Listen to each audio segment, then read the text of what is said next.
On January 8th, I think that most Americans, most of the world really, was still deeply shaken by what happened in this building on January 6th when the mob broke in. January 6th was an assault on American democracy. It was an armed insurrection, not just against this building, but against the Constitution and the government of the United States of America.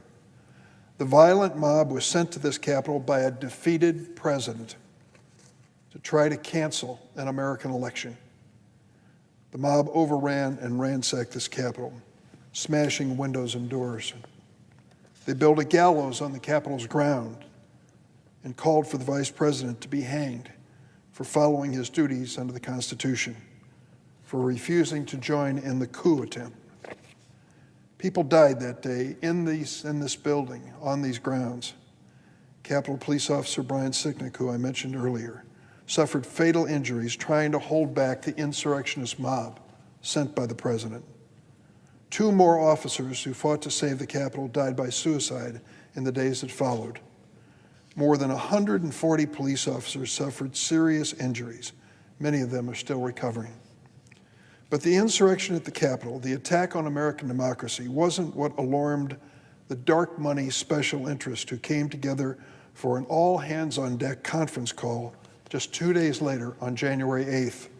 The conference call was organized by a group with the innocuous name Stand Together, a group that was run by the Koch brothers organization, well known to anyone who follows American politics. Among the participants on this private conference call was an advisor to the minority leader, Senator McConnell. We know these things because a recording of the conference call found its way to Jane Mayer, an investigative reporter for the New York Magazine, who has written a book on the Koch brothers and dark money in politics. What alarmed the dark money special interest on that conference call wasn't the violent insurrection in this building 2 days earlier.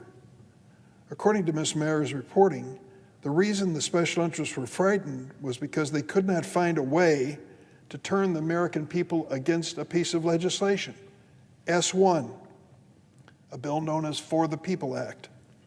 The For the People Act is a democracy defense bill.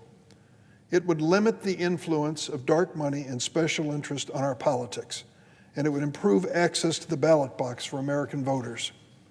We know that access is under attack today in Georgia and 30 other states.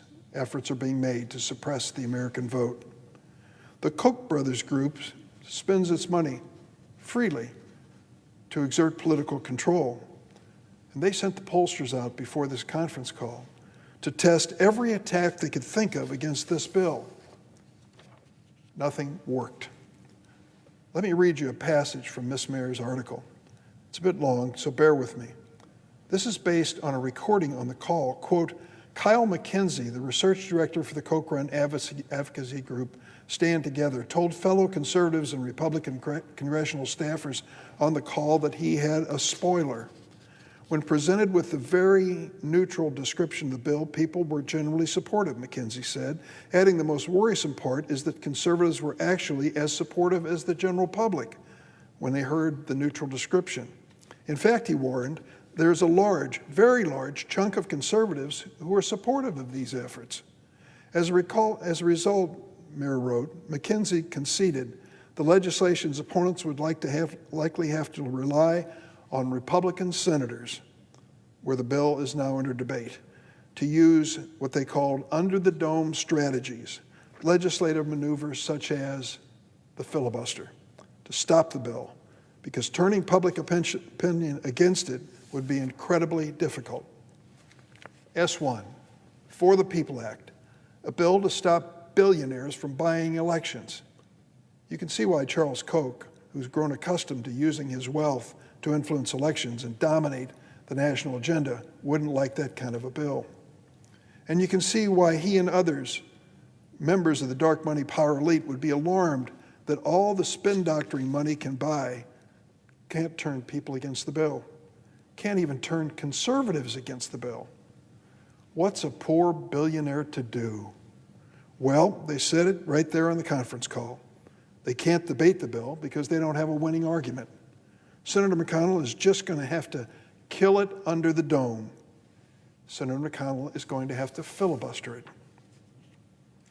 One of the myths that defenders of the filibuster like to use is that it encourages debate and compromise. In reality, today's phone-it-in remote control filibuster is used to make sure debate never even starts. There's another myth that defenders of filibuster would like us to believe. They say, and Senator McConnell has repeated it, the filibuster has nothing to do with race. History tells us the opposite is true. The filibuster has always been more a creation of James Crow than James Madison. Segregationists used filibusters to block anti-lynching bills in 1922, 1923, 1924, 1935, and 1938. Segregationist senators filibustered bills to outlaw poll taxes in 1942, 1944, 1946. Segregationists filibustered bills outlawing discrimination in employment, housing, and voting. They filibustered the Civil Rights Act of 1957, 1960, and 1964.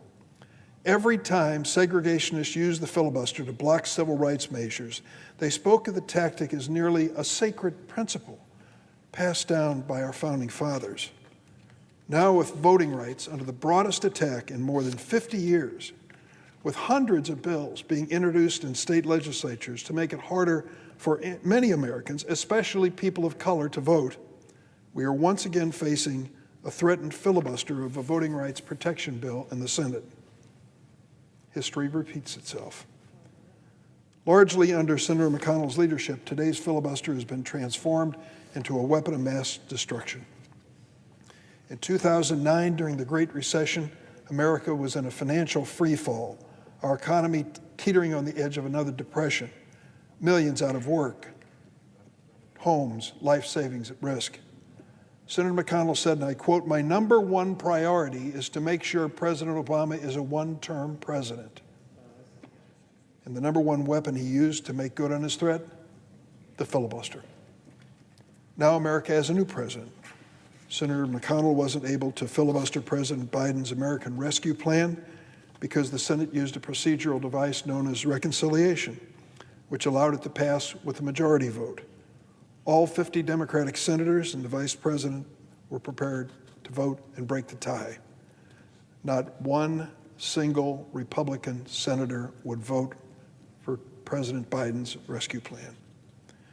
Today, America is getting shots in the arm and checks in their pockets because we passed that bill despite the intransigence of the other side of the aisle. We're just beginning to break the back of this pandemic. There are still hot spots and worrisome reports, but we're beginning to break its back. And we're helping the millions of Americans who are hurting financially because of the pandemic shutdown. Now the Senate is ready to start work on the next chapter of our national economic recovery. President Biden's American Jobs Plan is a bold plan to invest in America, in our infrastructure, in order to tackle not only the needs of transportation, but climate change, job creation, and the growth in industries with good jobs here in America, not overseas, not in China, but here in America. That is President Biden's goal. It would rebuild our roads, bridges, rails, ports, airports, water systems. Madam President, I learned during the break that until 1986, the city of Chicago mandated in its plumbing code that the service line from the water main to the home be made of lead. Lead. We know lead is dangerous to everyone, certainly to children, and yet we have 23% of the lead service lines in America in Chicago and the surrounding area. That is a public health hazard. Some may not think that's infrastructure, but if you can't deliver safe drinking water to America, what else is important? We need to rebuild our 5G broadband internet and expand it, renewable energy, advanced research and technology. We need to create millions of jobs and to lay the foundation for American economic prosperity for decades to come. Last night on 60 Minutes, Chairman Jerome Powell spoke and was interviewed. It was the most encouraging report. He really believes we're right on the cusp of moving this nation forward, dramatic increase in economic growth in this country. Isn't it about time? Haven't we paid our dues in this pandemic? And don't we need a president who wants to invest in America to make that happen? Senator McConnell has already said he opposes President Biden's American Jobs Act. Will our colleagues on the other side of the aisle really filibuster this once-in-a-lifetime opportunity for America to regain the lead in the global economy for the 21st century? Would they really filibuster America's ability to compete and win against China and the competition for jobs and industries of the future? I hope not. We're all sent to the Senate with a job: fix the problems, not paralyze Congress. Despite what the dark money special interests might want, we should aim higher than killing good solutions under the dome with a filibuster. Let's talk, let's meet, let's reason things out, let's negotiate, and let's pass laws that protect America's democracy and our economic prosperity. On January 6th, hundreds of police officers risked their lives to protect our democracy. Don't we owe it to them to come together, honor their courage and sacrifice by doing the work of democracy? Madam President, I yield the floor and suggest the absence of a quorum. Clerk will call the roll. Ms. Baldwin.